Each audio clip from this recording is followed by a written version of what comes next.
Una, matikitan yung driver and suspended yung license niya for 1 year.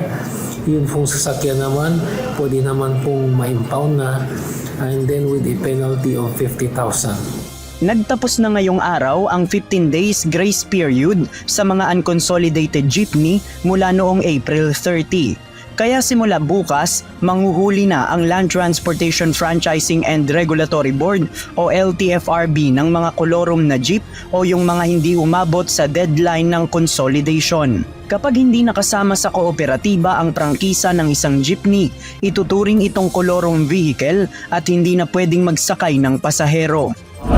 Ayon sa LTFRB, naisyuhan na nila ng show cause order ang nasa higit 1,000 mga operator ng tradisyonal na jeep sa NCR. Kapag napara at wala silang naipakitang dokumento ng pagsali sa kooperatiba o ng sticker ng transport cooperative, mai-impound ang kanilang mga jeepney. Yung iba, they were contesting the program. Yung iba refused to even answer.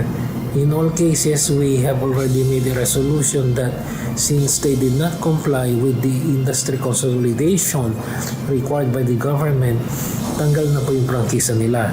Ayon pa kay LTFRB Chairman Chofilo Guadis III, nakahanda na ang mga impounding area ng ahensya at ng Land Transportation Office na pagdadalhan ng mga mai-impound na jeep. Sa may Tarlac, meron pong impounding area ang LTO doon. Sa Pampanga, may impounding area pong LTFRB.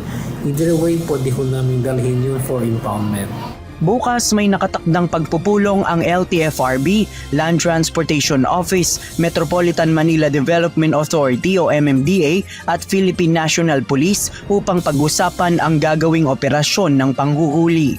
May mga ruta na sa National Capital Region na natukoy ang LTFRB kung saan bumibiyahe ang mga unconsolidated jeepney. Ngunit hindi pa ito inihayag ni Chairman Guadis para hindi mabulilyaso ang kanilang mga operasyon. Ayon sa ahensya, inaasahan nilang pwede ring magkaroon ng tensyon sa panghuhuli sa kalsada kaya sila magsasama ng mga pulis. Sa kabuuan, nasa higit 80% anya ang consolidation rate sa bansa na sapat na para umusad ang Public Utility Vehicle Modernization Program o PUVMP sa kabila ng pagtutol ng ilang mga transport group. JP Nunez, UNTV, News and Rescue. Diyos ang aming sandigan, serbisyo publiko ang aming pinahahalagahan.